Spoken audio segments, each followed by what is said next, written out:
तो hello everyone, I welcome you all in the fourth lecture of mole concept. तो सबसे पहले recap लेते हैं कि हमने लेक्चर 3 में क्या किया था। तो लेक्चर 3 में हमने सीखा था कैलकुलेशन ऑफ मोल्स को, कि मोल्स को कैसे कैलकुलेट किया जाए। एंड मोल्स को कैलकुलेट करने के लिए मैंने आपको दो तरीके बेटा बताए कि अगर आपको गिवन काउंटिंग दी है या गिवन एंटिटीज दी हैं और गिवन एंटिटीज को आपको अगर मोल्स में कन्वर्ट करना है तो आप उसको डिवाइड कर दीजिए एक मोल की एंटिटीज यानी एवोगैड्रो नंबर से, जिसकी वैल्यू हम रफली लेते हैं 6.023 इंटू 10 टू द पावर 23। ठीक है। और अगर आपको मोल्स को काउंटिंग में कन्वर्ट करना है तो फिर डेफिनेटली आप एन का मल्टीप्लाई कर दीजिए। लास्ट क्लास में जो हमारा डिस्कशन था वो ये था कि मास से मोल्स को कैसे कैलकुलेट किया जाए। तो एट द एंड हमारा जो कंक्लूजन निकला कि गिवन मास को अगर आप किससे डिवाइड कर देंगे, एक मोल के मास से, जिसको हम लोग क्या बोलेंगे, उस सब्सटेंस का मोलर मास बोलेंगे। अगर आप उससे डिवाइड कर देते हैं तो आपको मोल्स मिल जाएंगे, और अगर आपको मोल से मास में जाना है तो आप मल्टीप्लाई कर दीजिए बेटा एक मोल के मास का यानी मोलर मास का। ठीक है। तो अगर आपको किसी लेट से डब्ल्यू ग्राम सैंपल है आपके पास और उस डब्ल्यू ग्राम सैंपल में अगर आपको काउंटिंग बतानी है कि उस डब्ल्यू ग्राम सैंपल में कितनी काउंटिंग है किसी चीज की, तो आप क्या कर सकते हैं, उसको पहले मोल्स में कन्वर्ट कर लीजिए एंड मोल से फिर आप उसमें एवोगाड्रो नंबर का मल्टीप्लाई कर दीजिए, then you can easily calculate the counting. ठीक है। और मैंने लास्ट क्लास पे अपना डिस्कशन इस सवाल पे रोक दिया था, और ये सवाल क्या है, आपसे आपसे कह रहा है कि 6.9 मिलीग्राम आपका सोडियम का सैंपल है। इसमें जितने भी एटम्स हैं उनको लाइन बाय लाइन रखा गया है। ठीक है। और आपसे पूछा जा रहा है कि कितनी डिस्टेंस फॉर्म होगी, कितनी लेंथ फॉर्म होगी। तो बेसिकली इसमें जितने भी एटम्स हैं वो हम कैलकुलेट कर सकते हैं with the help of moles. And उन एटम्स को अगर मैं साइड बाय साइड रखूं, ठीक है, अगर मैं उनको साइड बाय साइड रख के एक लंबी सी लाइन फॉर्म करूं, तो आपसे सवाल ये पूछा गया है कि कितनी लंबी लाइन फॉर्म होगी या जिसकी डिस्टेंस क्या होगी। और आपको एक एटम की रेडियस दे रखा है, तो बहुत ही आसान सा सवाल है।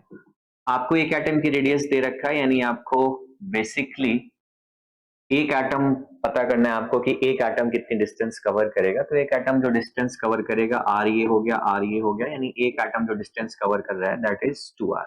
ठीक है। तो दूसरा एटम भी 2r डिस्टेंस कवर करेगा डेफिनेटली। तो ऐसे अगर कितने एटम्स आ गए आपके पास, n एटम्स आ गए, तो अगर आप उस n एटम्स में distance covered by one atom का मल्टीप्लाई कर देंगे तो आपकी टोटल डिस्टेंस आ जाएगी। यानी कि डिस्टेंस आपकी हो गई 2r डिस्टेंस एक एटम कवर कर रहा है और टोटल नंबर ऑफ एटम्स आपके पास n है। ठीक है।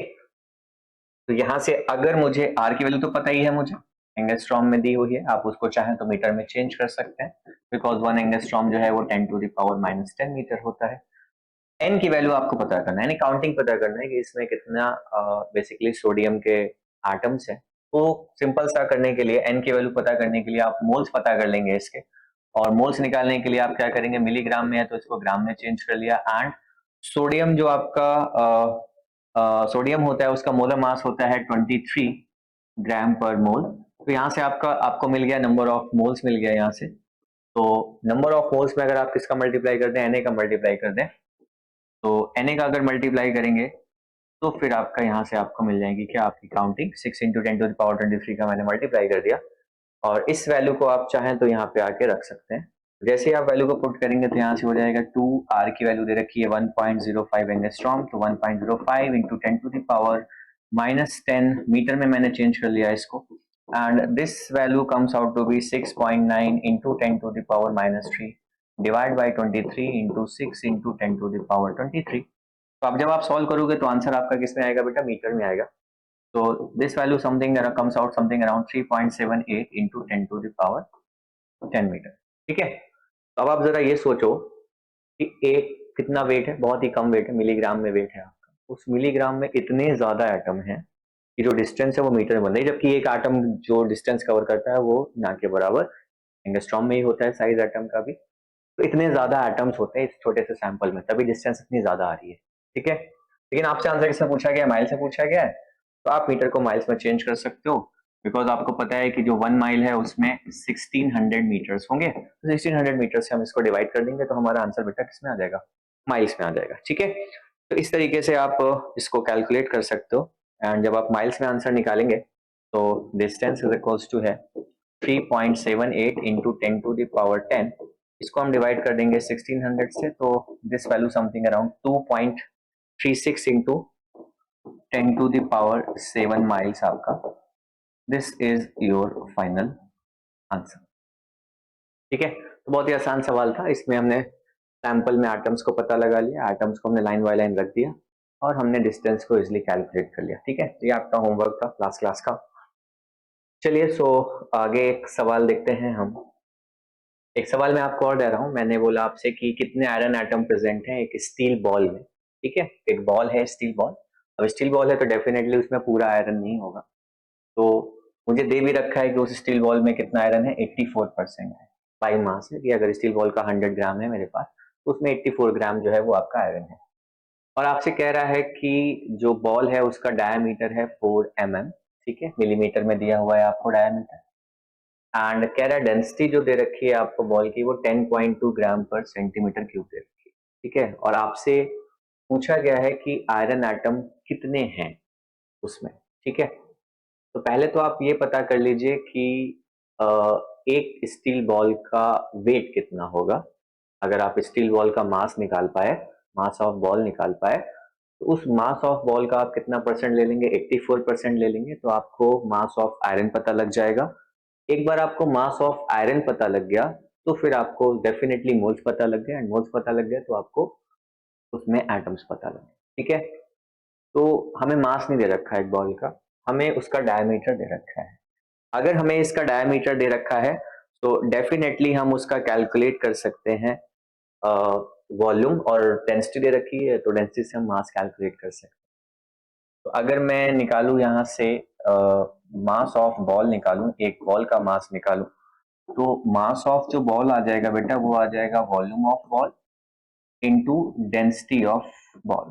ठीक है, एंड वॉल्यूम ऑफ बॉल जो है मैं निकाल सकता हूँ क्योंकि बॉल एक स्फेयर होगा तो मुझे उसकी रेडियस दे रखी है। डायमीटर 2 है तो रेडियस इसकी 2 मिलीमीटर हो जाएगी, एंड सेंटीमीटर में आप चेंज करोगे तो 0.2 सेंटीमीटर हो जाएगा ये, क्योंकि डेंसिटी का जो डेटा है वो सेंटीमीटर में है। ठीक है, तो यहाँ से वॉल्यूम ऑफ बॉल हो जाएगा 4/3 pi r cube, and r की जो वैल्यू है that is 0.2 centimetre cube, and density is given as 10.2 gram per centimetre cube. तो जो आपका आंसर है बेटा वो ग्राम में आ जाएगा, and after solving mass of जो बॉल आ जाएगा दैट इज 0.34 ग्राम। ठीक है, यहाँ से आपको मास ऑफ बॉल मिल गया। अब कह रहा है आपसे कि मास ऑफ आयरन आपको निकालना है, क्योंकि इस बॉल में 0.34 ग्राम में पूरा का पूरा आयरन नहीं है, उसमें 84% ही आयरन है। तो अगर मैं बोलूं कि जो मास ऑफ आयरन होगा वो कितना होगा, वो होगा मास ऑफ बॉल ले लीजिए और उसका कितना ले लीजिए आप, 84% ले लीजिए, और 84% ले लेंगे तो आपको मास ऑफ Fe मिल जाएगा।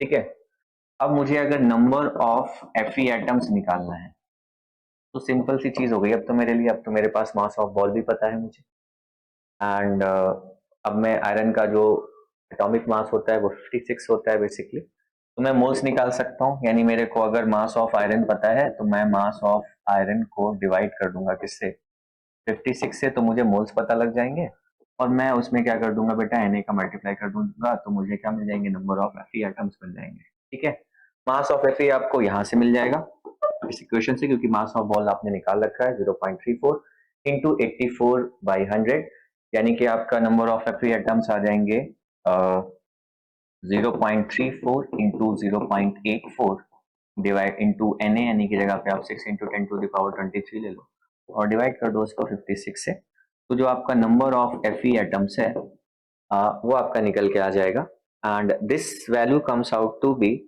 फाइनल आंसर मैं आपको बता दे रहा हूँ, this value comes out to be 3.07 into 10 to the power 21, 3.07 into 10 to the power 21, this is the final answer. ठीक है, कैलकुलेशन आपको परफॉर्म करनी पड़ेगी।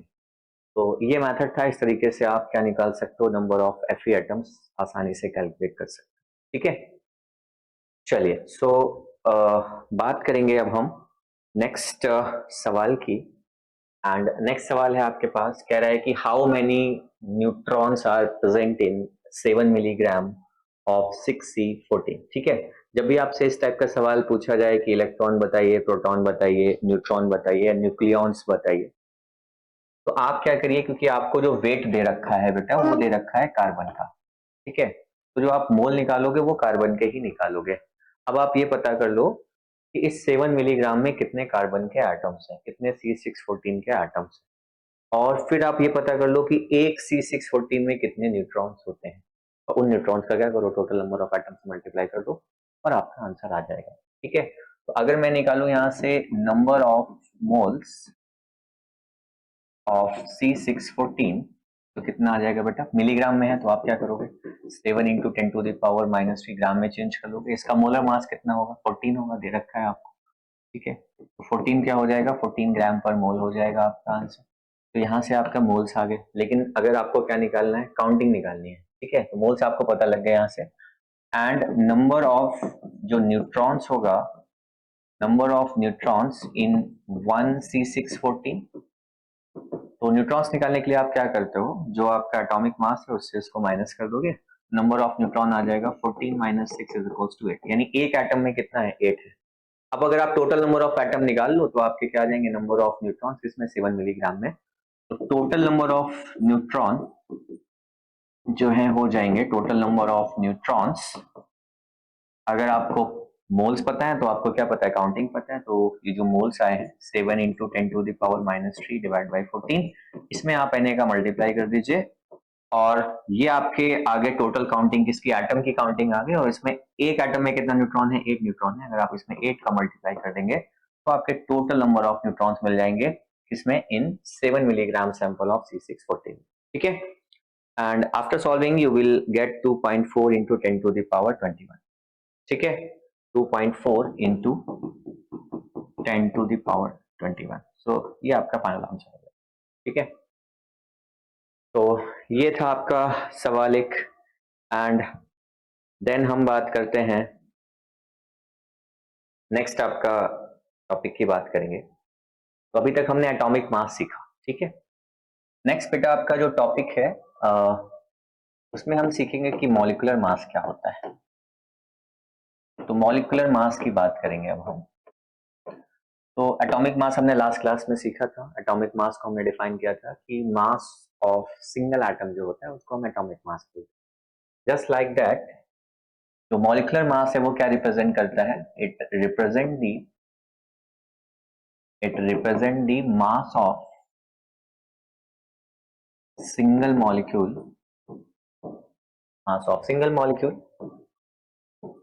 of that substance, उस सब्सटेंस के एक सिंगल मॉलिक्यूल का जो मास है उसी को हम क्या बोलते हैं, मॉलिक्यूलर मास बोलते हैं।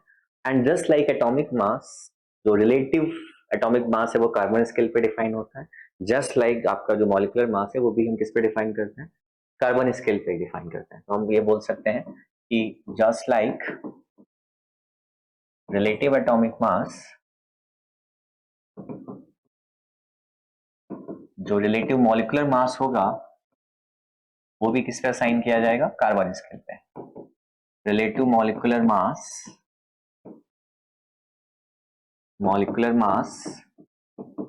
is also defined on carbon scale, उसको भी हम कार्बन स्केल पे ही डिफाइन करेंगे, ठीक है। तो यहां से हम डिफाइन करेंगे क्या, रिलेटिव मॉलिक्यूलर मास। रिलेटिव मॉलिक्यूलर मास बेटा क्या हो जाएगा, जैसे वहां पे हमने डिफाइन किया गया था एटॉमिक मास में मास of single atom divide by 1 m, वैसे इसको भी डिफाइन करेंगे हम कि mass of single molecule of substance, और डिवाइड इसको mu से कर देंगे, mu इन द सेंस की 1/12 into mass of single C612 atom, ठीक है। तो ये आपका डिफाइन हो गया क्या, आपका रिलेटिव मॉलिक्यूलर मास, ठीक है। तो this is your relative molecular mass कि mass of single molecule of substance divide by 1/12 into mass of single C612 atom, ठीक है। तो अगर मुझे, और ये चीज है, ये तो किसकी, ये क्या चीज है आपकी, ये तो mu है आपका, ओके। तो अगर मुझे मास of single molecule of substance चाहिए और मुझे रिलेटिव मॉलिक्यूलर मास उसका पता है, तो मैं उसमें जस्ट सिंपल सा किसका मल्टीप्लाई कर दूंगा, mu का मल्टीप्लाई कर दूंगा और मेरा आंसर आ जाएगा। तो मैं ये बोल सकता हूं कि अगर इफ मॉलिक्यूलर मास जो है, if molecular mass of substance is m, कोई m, ठीक है, मॉलिक्यूलर मास है, और मैं किसकी बात कर रहा हूँ, कौन सी मॉलिक्यूलर मास की, रिलेटिव मॉलिक्यूलर मास की बात कर रहा हूँ कि अगर रिलेटिव मॉलिक्यूलर मास सब्सटेंस का क्या है, m दिया हुआ है आपको, ये m वैल्यू आपको दी हुई है रिलेटिव मॉलिक्यूलर मास की, तो मैं ये बोल सकता हूं कि पहली चीज मैं ये बोल सकता हूं कि जो मास ऑफ सिंगल मॉलिक्यूल होगा बेटा, मास ऑफ सिंगल मॉलिक्यूल, बस इसी रिलेटिव मॉलिक्यूलर मास में आप यूनिट कौन सा मल्टीप्लाई कर देंगे, AMU का मल्टीप्लाई कर देंगे, ठीक है। तो आपका आंसर आ जाएगा कि मास ऑफ सिंगल मॉलिक्यूल क्या होगा, AMU में ही आएगा। अगर आप इसको ग्राम में कन्वर्ट करना चाहें तो AMU की जगह आप क्या लिख सकते हैं, 1/Na, ग्राम में कन्वर्ट कर सकते हैं आप इसको, ठीक है। तो अगर मैं आपसे ये बोलूं कि एक सिंगल मॉलिक्यूल का मास MAMU है, तो mass of one mole molecule का मास कितना होगा, mass of one mole molecule,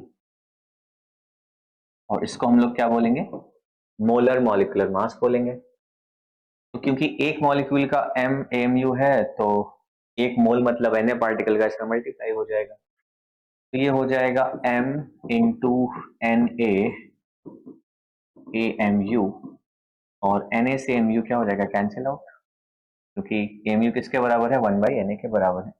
तो आपका सिंपली आंसर किसमें आ जाएगा बेटा, ग्राम में। तो जो एटॉमिक मास के लिए था वही मॉलिक्यूलर मास के लिए, कि अगर एक एटम की बात करते थे तो MU में आंसर आता था, और एक मोल की बात करेंगे तो आंसर किसमें आ जाएगा, ऑटोमेटिकली आपका ग्राम में आ जाएगा। तो ये क्या हो गया बेटा, mass of one mole molecule हो गया, या मोलर मॉलिक्यूलर मास हो गया।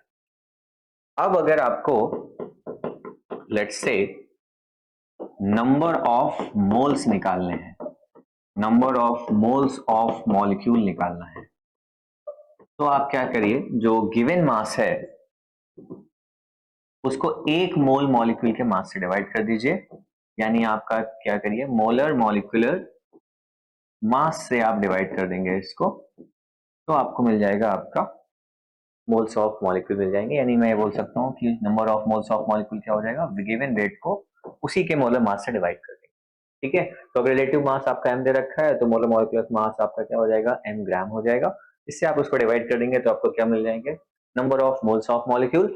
और अगर आपसे बेटा पूछते कि नंबर ऑफ मॉलिक्यूल्स क्या होंगे, तो क्योंकि आपको मोल्स पता है, तो नंबर ऑफ मॉलिक्यूल्स निकालने के लिए आप क्या करेंगे, जो भी आपका मोल्स है, वेट अपॉन मोलर मास, उसमें आप किसका मल्टीप्लाई कर देंगे, Na का मल्टीप्लाई कर देंगे, क्योंकि एक मोल में कितनी एंटिटीज होती हैं, N एंटिटीज होती हैं। तो इस तरीके से आप मोलर मॉलिक्यूलर मास की हेल्प से आप मोल्स निकाल सकते हैं गिवन मास में से, ठीक है, अगर वो जो सब्सटेंस है वो मॉलिक्यूलर फॉर्म में प्रेजेंट है तो, ठीक है। तो अब कुछ मॉलिक्यूल्स के लेट से मोलर मॉलिक्यूलर मास देखते हैं कि मॉलिक्यूल है मेरे पास, और मैं उसका मॉलिक्यूलर मास निकाल रहा हूं, और मैं उसका मोलर मॉलिक्यूलर मास निकाल रहा हूं, ठीक है। मॉलिक्यूल में सिंपल सा ले रहा हूं, लेट्स से आपके पास H2 मॉलिक्यूल है, तो मॉलिक्यूलर मास क्या आ जाएगा कि 2 इंटू हाइड्रोजन का आपका मास होगा, तो बेसिकली 2 इंटू हाइड्रोजन का मास कितना होता है, 1 AMU होता है, तो आपका आंसर कितना आ गया, 2 AMU आ गया। तो ये आपका क्या आ गया, सिंगल मॉलिक्यूल का मास आ गया 2 AMU, और अगर आप एक मोल का निकालेंगे तो यही आंसर आपका क्या हो जाएगा, 2 ग्राम हो जाएगा। इसी तरीके से आपका लेट्स से N2 है, तो N2 में क्या हो जाएगा बेटा, 2 इंटू 14 AMU, क्योंकि एक नाइट्रोजन एटम का मास कितना होता है, 14 होता है, तो आपका आंसर कितना आ गया बेटा, ये 28 AMU आ गया। और आप इसी को ग्राम में चेंज करेंगे तो ये क्या हो जाएगा, 28 ग्राम हो जाएगा, क्योंकि मोलर मॉलिक्यूलर मास में जो यूनिट AMU में है वही किस में चेंज हो जाती है, ग्राम में चेंज हो जाती है, ठीक है। इसी तरीके से अगर आप H2O का निकालेंगे तो 2 into 1 plus 16 is equals to कितना हो जाएगा आपका, 18 AMU हो जाएगा, और अगर ग्राम में निकालेंगे तो 18 ग्राम हो जाएगा, यानी एक मोल H2O का मास कितने ग्राम होता है, 18 ग्राम। इसी तरीके से अगर आपके पास लेट्स से यूरिया है, NH2CO NH2 है, यूरिया होता है, दिस इज कॉल्ड यूरिया, तो यूरिया का अगर आप मास निकालेंगे तो नाइट्रोजन के हो गए 2 एटम्स यानी कि 2 इंटू 14 हो गया, हाइड्रोजन के हो गए 4 एटम्स यानी कि 4 इंटू 1 हो गया, प्लस कार्बन हो गया 1 एटम यानी कि 12 इंटू 1 एंड ऑक्सीजन हो गया 1 एटम प्लस का 16। तो यूरिया का जो मास आ जाएगा आपको ओवरऑल कितनी वैल्यू आ जाएगी, 16 आ जाएगी। ठीक है, तो यहाँ से 16 एमयू आएगा यूरिया का मास और मोलर मॉलिक्यूलर मास निकालेंगे तो आपका 60 ग्राम हो जाएगा। इसी तरीके से आपका जो कॉमन यूज होते हैं, ग्लूकोज यूज होता है आपका कॉमनली, ग्लूकोज हो जाएगा C6H12O6। इसका आप निकालोगे तो कितना आ जाएगा 180 एमयू आ जाएगा टोटल वैल्यू और ग्राम में आ जाएगी 180 ग्राम। ठीक है, इसी तरीके से आपका सुक्रोज आपका बहुत ज्यादा यूज होता है, तो सुक्रोज C12H22O11 इसका आ जाएगा आपका 342 एटॉमिक मास यूनिट और अगर आप एक मोल की बात करोगे तो ये हो जाएगा 342 ग्राम। ठीक है, और यूनिट क्या होगी इसकी एक्चुअली में मोलर मॉलिक्यूलर मास की, ये है ग्राम पर मोल, एक मोल का मास है एक्चुअली में। ठीक है, तो इसी तरीके से आप किसी भी मॉलिक्यूल का क्या निकाल सकते हो, जो आपका मॉलिक्यूलर मास आएगा एमयू में वही मोलर मॉलिक्यूलर मास किसमें आ जाएगा आपका ग्राम में आ जाएगा अगर आप एक मोल की बात करोगे। ठीक है, तो आइए कुछ सवाल देखते हैं। सबसे पहले आपसे कह रहा है कि which of the following contains the largest number of molecules, और आपको ऑप्शंस दे रखा है, तो बेसिकली आपको मास दे रखा है 3.2 ग्राम मेथेन है, 4.8 ग्राम हाइड्रोजीन है, ग्लूकोज है एंड 24.5 ग्राम H2SO4 है।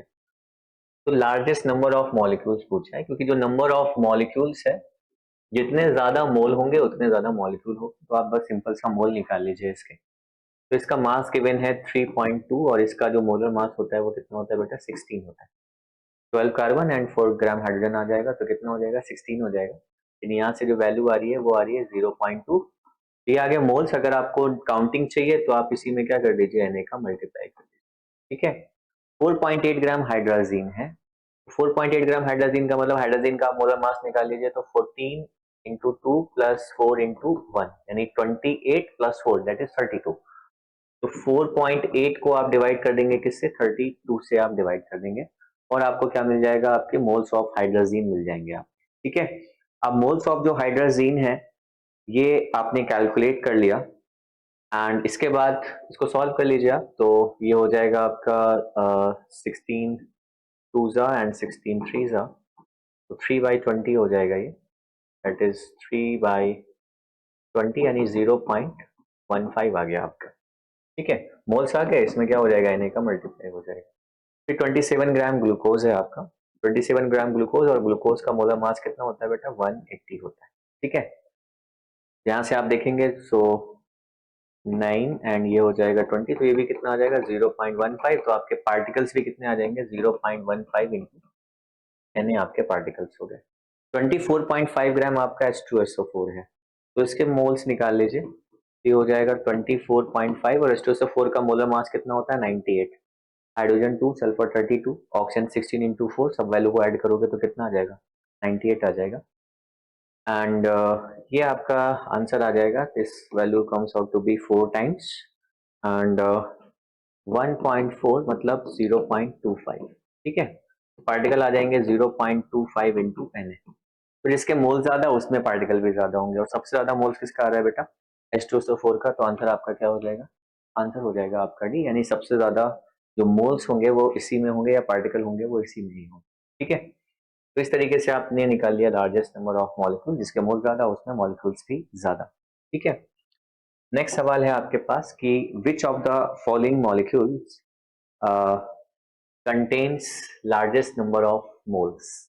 ठीक है, यहाँ तो सिंपल है, आपको मोल्स निकालना है तो आपको गिवन जो एंटिटीज है उनके मोलर मास से आपको डिवाइड कर देना है। ठीक है, और यहाँ पे मैं आपको बोल दे रहा हूँ ये हाँ ऑक्सीजन गैस है, तो सिंपल से आप क्या करोगे, इस 2.4 को ऑक्सीजन गैस का जो मोलर मास होता है O2 का मोलर मास कितना होता है 32 से आपने डिवाइड कर दिया। SO3 है तो 6.4 को आप इससे डिवाइड कर दोगे, 32 प्लस 16 इंटू 348 मतलब 80 से आप डिवाइड कर दोगे इसको, और ये हो गया 12 टू जा 24 प्लस 6 30 से आप डिवाइड कर दोगे इसको, 4.8 इंटू 30 हो जाएगा एंड 5.1 और अमोनिया कितना होता है 17, तो 5.1/17। सारी वैल्यूज को आप सॉल्व कर लीजिए और जो मोल सबसे ज्यादा आ रहे हैं वो आ रहे हैं बेटा 5.1 ग्राम NH3 के, क्योंकि ये वैल्यू आ रही है 0.3। ठीक है, and this value comes out to be, काफी कम वैल्यू आएगी, ठीक है, तो 0.16 आ जाएगा। एंड ये वैल्यू और भी कम आ रही है, 0.08 आ रही है, और ये वैल्यू भी काफी ज्यादा कम है, 2.4 divide by 32, this value comes out to be 0.075। ठीक है, तो हाईएस्ट जो नंबर ऑफ मोल्स है वो ऑप्शन आपका क्या हो गया, डी हो गया। ठीक है, नेक्स्ट देखते हैं। फिर आपसे पूछा गया है कंटेन्स द लार्जेस्ट मास, अब आपको मास बोला गया है। ठीक है, पहले देखिएगा 0.5 क्या है, ग्राम एटम। ग्राम एटम का मतलब मैंने आपको बेटा क्या बताया था, ये क्या होता है, इसका मतलब मोल एटम, यानी आपको 0.5 मोल्स दे रखे हैं आयरन के, और आपसे पूछा है कि लार्जेस्ट मास किसका होगा, तो मास निकाल लीजिए। तो आपको मैंने बताया कि अगर आपको मोल्स को मास में कन्वर्ट करना है तो मोलर मास का क्या कर देना है, मल्टीप्लाई। तो मोल्स कितने हैं इसके, 0.5, और मोलर मास का आप मल्टीप्लाई कर देंगे तो आंसर किसमें आ जाएगा, ग्राम में आ जाएगा। ठीक है, 0.4 ग्राम मॉलिक्यूल, मतलब ये भी मोल्स दिए हुए, ये मॉलिक्यूल्स के मोल्स हैं, ये एटम्स के मोल्स हैं। ठीक है, तो मोल्स आपका कितना है 0.4, और ओजोन का जो मोलर मास होता है वो 48 होता है। आंसर आपका आ जाएगा ग्राम में। 1.2 मोल हीलियम है, 1.2 मोल हीलियम मतलब एक हीलियम का जो मोलर मास होता है, एक मोल हीलियम का मोलर मास होता है वो 4 ग्राम होता है। तो यहाँ से आपकी वैल्यू आ जाएगी 4.8 ग्राम। और 0.6 मोल SO2 का है, तो 0.6 इंटू SO2 हो जाएगा 64 ग्राम। जाहिर बात है, आपको दिख रहा है कि सबसे जो लार्जेस्ट वैल्यू आएगी, the largest value is only for 0.6 mole of SO2। ठीक है, ये वैल्यू सबसे लार्जेस्ट होगी, सबसे लार्जेस्ट पूछा गया है, तो ऑप्शन आपका क्या हो जाएगा बेटा, डी हो जाएगा। ठीक है, तो इसी तरीके से आपसे सवाल पूछता है कि लार्जेस्ट मॉलिक्यूल्स किसमें है, लार्जेस्ट मास किसमें है, लार्जेस्ट मोल्स किसमें है, और आपको गिवन मास दिया होता है और वहां से आप मोल्स को कैलकुलेट कर लेते हो। ठीक है, तो बहुत ही आसान सी प्रॉब्लम है। अब नेक्स्ट प्रॉब्लम है, थोड़ी सी अच्छी प्रॉब्लम है। कह रहा है कि अ प्लांट वायरस है consist of uniform cylindrical particles of length this one, and diameter इसका ये है, और स्पेसिफिक वॉल्यूम आपको दे रखी है वायरस की 0.8 सेंटीमीटर क्यूब पर ग्राम, और आपसे पूछा है molar mass of virus. Molar mass of virus मतलब मास ऑफ 1 मोल वायरस। ठीक है, अगर आपको 1 मोल वायरस का मास पता लग जाए, 1 मोल मतलब कितने वायरस, Na वायरस का मास, तो वो मोलर मास ऑफ वायरस हो जाएगा। एंड Na वायरस का मास पता करने के लिए आपको एक वायरस का मास पता होना चाहिए। अब उसने कह दिया कि जो वायरस का जो शेप है वो कैसा है बेटा, सिलेंड्रिकल है। ठीक है, तो अगर ये सिलेंड्रिकल शेप का है बेसिकली, तो सिलेंड्रिकल अगर इसकी शेप है इस वायरस की, तो हम उस सिलेंडर की वॉल्यूम निकाल सकते हैं, और उस वॉल्यूम से हम मास पता कर सकते हैं, क्योंकि हमें क्या दे रखी है, स्पेसिफिक वॉल्यूम। बेसिक वॉल्यूम का क्या मतलब हुआ कि अगर 0.8 सेंटीमीटर क्यूब वॉल्यूम हुई तो उसका मास 1 ग्राम हुआ। तो आप ये पता कर लीजिए कि एक वायरस की टोटल वॉल्यूम कितनी है, और इसकी हेल्प से हमें क्या मिल जाएगा, उसका मास मिल जाएगा। अगर एक वायरस का मास मिल गया तो हम उसमें क्या कर देंगे, Na का मल्टीप्लाई कर देंगे, तो हमें क्या मिल जाएगा, वायरस का मास मिल जाएगा, 1 मोल वायरस का मास मिल जाएगा। ठीक है, तो यहाँ से आपने देखा कि सिलेंडर का वॉल्यूम निकालने के लिए आपको क्या दे रखी है, सिलेंडर की लेंथ दे रखी है, डायमीटर दे रखा है। डायमीटर से आप रेडियस निकालोगे तो कितनी आ जाएगी, 100 एंगस्ट्रॉम आ जाएगी, और जो लेंथ है इसकी वो कितनी है, 5000 एंगस्ट्रॉम है। ठीक है, क्योंकि हमें डेंसिटी का डेटा दे रखा है, डेंसिटी नहीं है, स्पेसिफिक वॉल्यूम है, रिवर्स है डेंसिटी का ये। तो वॉल्यूम हमें सेंटीमीटर क्यूब में दे रखी है, तो हम डेटा को किस में चेंज कर लेंगे, सेंटीमीटर क्यूब में। तो 500 इंटू 5000 इंटू कितना हो जाएगा, 10⁻⁻8 सेंटीमीटर, एंड ये हो गया 100 इंटू 10⁻⁻8 सेंटीमीटर। ठीक है, तो वायरस, वॉल्यूम ऑफ वायरस अगर मैं निकालूं, वॉल्यूम ऑफ वन वायरस, क्योंकि सिलेंड्रिकल है तो सिलेंडर का वॉल्यूम क्या हो जाएगा, पाई आर स्क्वायर, एक सर्कल का वॉल्यूम और लेंथ का मल्टीप्लाई कर दोगे तो टोटल वॉल्यूम मिल जाएगी आपको। तो पाई आर स्क्वायर इंटू एल, पाई आपकी आर की वैल्यू जो दे रखी है बेटा वो है 100 इंटू 10⁻⁻8 सेंटीमीटर, यानी कि 10⁻⁻6 हो जाएगी। तो 10⁻⁻6 सेंटीमीटर का स्क्वायर हो गया, इंटू एल, लेंथ दे रखी है 5000 इंटू 10⁻⁻8 सेंटीमीटर, तो ये हो गया आपका 5 इंटू 10⁻⁻5 सेंटीमीटर। तो जाहिर बात है आपका आंसर सेंटीमीटर क्यूब में आ जाएगा। ठीक है, ये हो जाएगा आपका 5 पाई इंटू 10⁻⁻17 सेंटीमीटर क्यूब।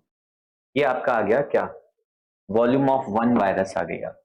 एक वायरस कितना वॉल्यूम ऑक्युपाई करेगा, लेकिन हमें क्योंकि मोलर मास चाहिए तो हमें एक वायरस पार्टिकल का मास चाहिए बेटा।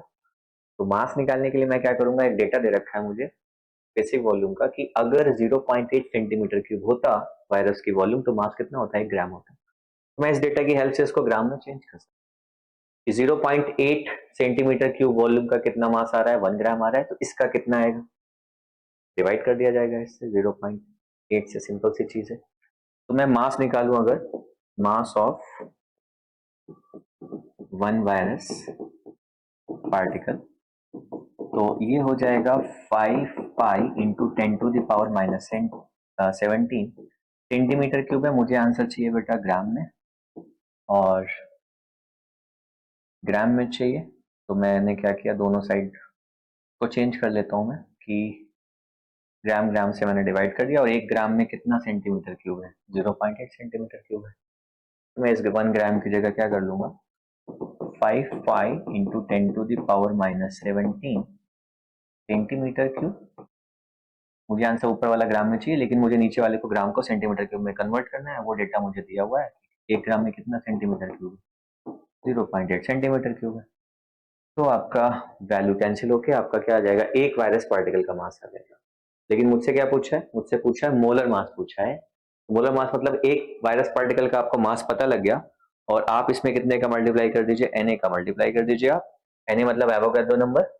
तो मोलर मास हो जाएगा आपका, molar mass is equals to 5 pi into 10⁻⁻17 divided by 0.8, और मोलर मास मतलब Na पार्टिकल का मास, तो Na का इसमें जस्ट सिंपल सा मल्टीप्लाई हो जाएगा, यानी 6 इंटू 10⁻23, और ये आंसर आ जाएगा ग्राम पर मोल में, क्योंकि ये मोलर मास है। ठीक है, एंड सॉल्व करने पे वैल्यू आएगी ये 1.18 इंटू 10⁸ ग्राम पर मोल। ठीक है, तो ये आपका बेटा फाइनल आंसर हो जाएगा। This is your final answer. ठीक है, तो बहुत ज्यादा कुछ खास नहीं था इस प्रॉब्लम में। आपको उस वायरस की क्या निकालनी थी, एक वायरस पार्टिकल की वॉल्यूम निकालनी थी। उस वॉल्यूम से आपको मास पता करना था एक वायरस पार्टिकल का, क्योंकि आपसे मोलर मास पूछा है, तो आपको सिंपल सा Na का क्या कर देना था, मल्टीप्लाई कर।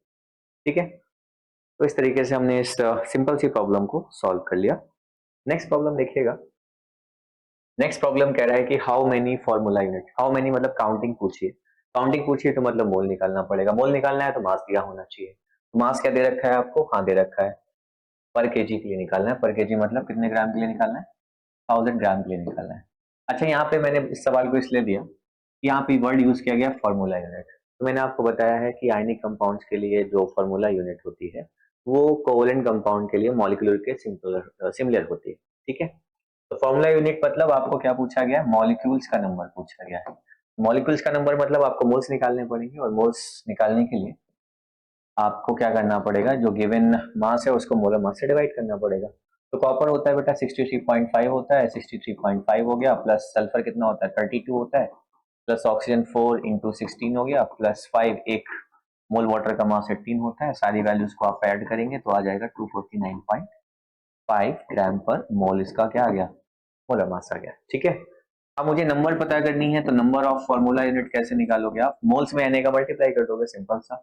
नंबर ऑफ फॉर्मूला यूनिट आपकी हो जाएगी कि गिवन मास है आपका 1000 ग्राम, 1000 को आपने डिवाइड कर दिया 249.5 से, तो आपके मोल्स आ गए, और मोल्स में आपने किसका मल्टीप्लाई कर दिया, Na का मल्टीप्लाई कर दिया, तो आपको क्या पता लग गई, नंबर ऑफ फॉर्मूला यूनिट पता लग गई, and this will be your answer. Solve कर लेंगे आप, कैलकुलेशन कर लेंगे इसकी। ठीक है, तो इस तरीके से आप निकाल सकते हैं इसको। ओके, तो एक ये इस टाइप की प्रॉब्लम बनेगी जहां पे आपसे फॉर्मूला यूनिट पूछा जाएगा। फॉर्मूला यूनिट से आपको घबराना नहीं है, सिंपल सा मॉलिक्यूल्स पूछ रहा है आपसे। ओके, तो फॉर्मूला यूनिट का वर्ड का यूज किया जाता है आयनिक कंपाउंड्स के लिए, एंड मॉलिक्यूल्स का वो यूज किया जाता है किसके लिए, कोवलेंट कंपाउंड्स।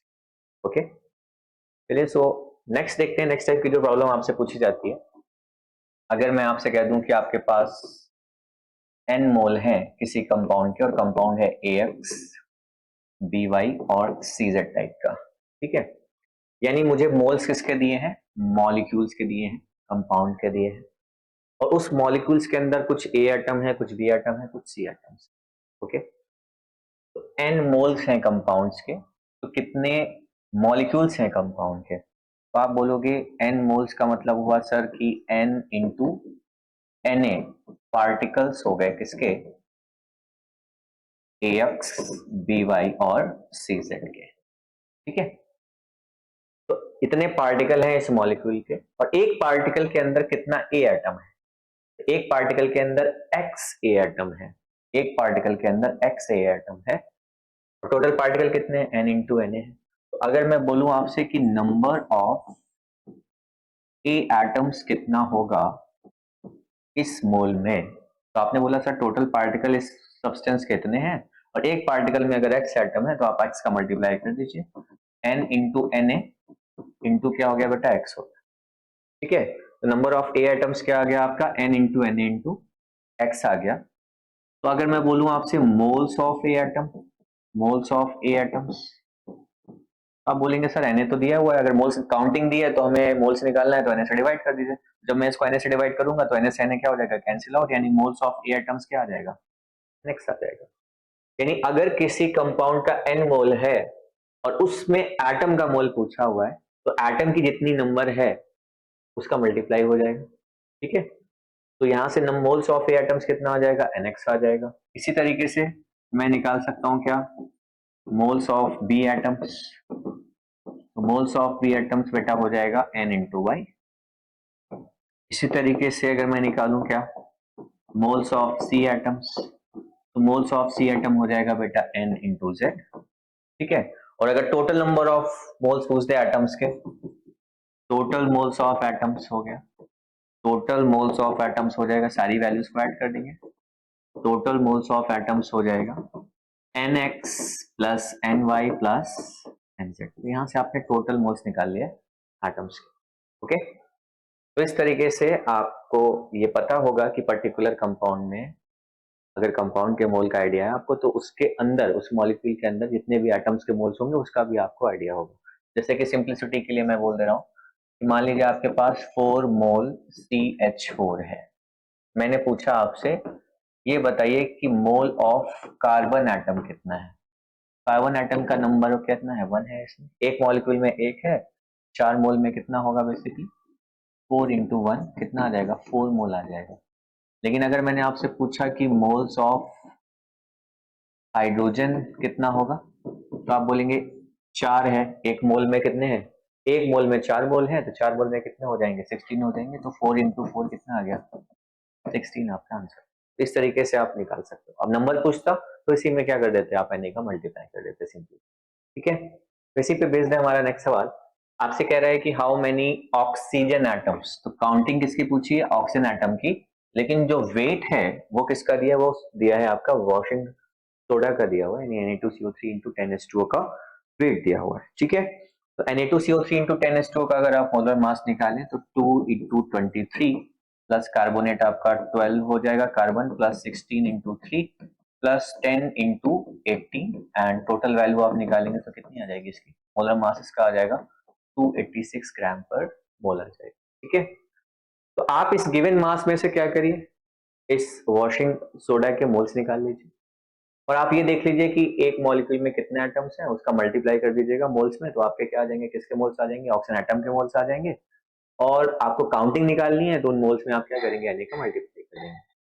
तो हम बेसिकली अगर हम निकालें number of oxygen atom in 14.3 milligram washing soda, तो मैं पहले मोल्स निकालूंगा। इसके मोल्स निकालने के लिए क्या करूंगा, मिलीग्राम में है तो इसको मैंने ग्राम में चेंज कर लिया, फिर मैंने इसको इसके मोलर मास से डिवाइड कर दिया, 286 ग्राम पर मोल से डिवाइड कर दिया। तो बताइए मुझे मोल पता लग गया। अच्छा ये मोल किसके हैं, ये है वॉशिंग सोडा के मोल, क्योंकि वेट भी किसका है, वॉशिंग सोडा का है। लेकिन मुझे चाहिए ऑक्सीजन के मोल्स, ओके, काउंटिंग ऑक्सीजन की निकालनी है। तो एक में देखिए कितने ऑक्सीजन है, 10 तो ऑक्सीजन यहाँ से आ रहे हैं, 10 ऑक्सीजन ये हो गए, 3 ये हो गया, यानी 13 है टोटल। तो इंटू 13 किया तो अब ये मोल्स आ गए, किसके आ गए मोल्स, अब ये ऑक्सीजन के मोल्स आ गए, लेकिन मुझे ऑक्सीजन की क्या चाहिए, नंबर चाहिए, तो इसी में क्या कर देंगे आप, Na का मल्टीप्लाई, यानी कि 6 इंटू 10⁻23 का आप मल्टीप्लाई कर देंगे, तो आपको काउंटिंग पता लग जाएगी, किसकी, ऑक्सीजन एटम की काउंटिंग पता लग जाएगी। And after solving you will gate 3.9 into 10⁻20, ठीक है, so answer is 3.9 into 10⁻20, so this is your final answer।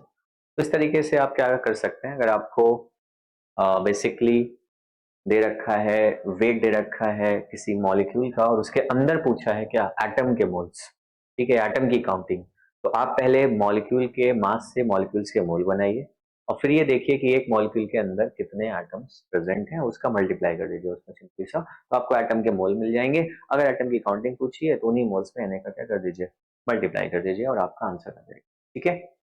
तो इस तरीके से आप प्रॉब्लम को सॉल्व कर सकते हैं। नेक्स्ट देखिएगा, नेक्स्ट सवाल भी इसी पे बेस्ड है, तो आपसे कह रहा है कि how many gram can sugar मतलब C12H22O11 सुक्रोज है, contains as many hydrogen atoms as present in 1.61 globular salt, ठीक है। तो जो ग्लोबुलर सॉल्ट होता है Na2SO4 इंटू 10H2,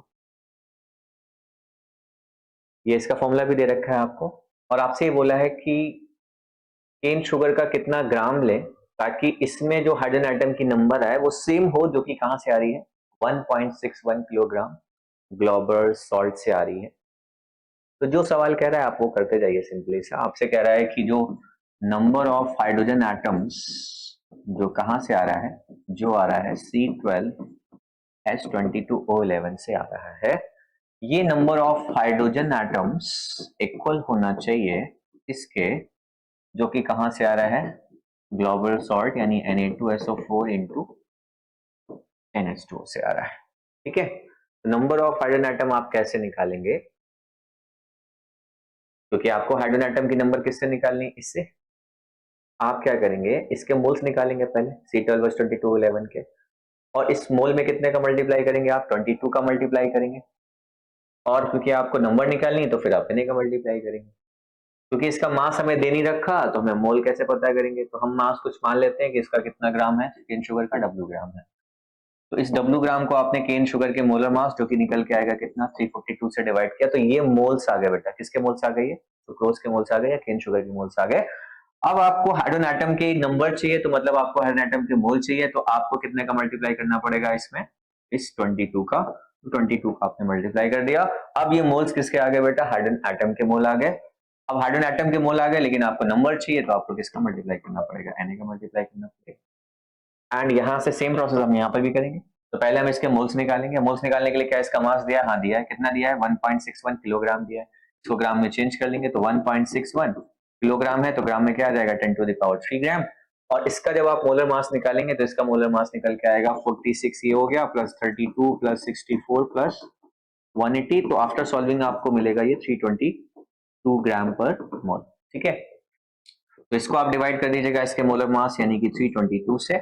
अब इसमें देख लीजिए हाइड्रोजन एटम है कितने, इसमें हाइड्रोजन एटम है 10 इंटू 2 20 है, तो ये मोल्स किसके आ गए हैं, ये मोल्स हैं ग्लोबुलर सॉल्ट के, 10 इंटू 20 का क्या हो जाएगा इसमें मल्टीप्लाई, तो अब ये मोल्स किसके आ गए, हाइड्रोजन एटम के, लेकिन हमें काउंटिंग चाहिए तो हम क्या कर देंगे Na का मल्टीप्लाई, क्योंकि दोनों साइड Na है तो क्या हो जाएगा कैंसिल आउट, और हमें किसकी वैल्यू मिल जाएगी, हमें वैल्यू मिल जाएगी W की, and after solving you will get W is equals to 1554.54 gram, ठीक है। मैं कैलकुलेशन परफॉर्म नहीं कर रहा बिकॉज मैं आपको जस्ट कॉन्सेप्ट समझाने में इंटरेस्टेड हूँ, ठीक है। तो after solving you will gate 1554.54 gram, ठीक है। So this will be your final answer. तो नेक्स्ट देखते हैं, नेक्स्ट क्वेश्चन, क्योंकि आज हम प्रॉब्लम सॉल्विंग सेशन कर रहे हैं।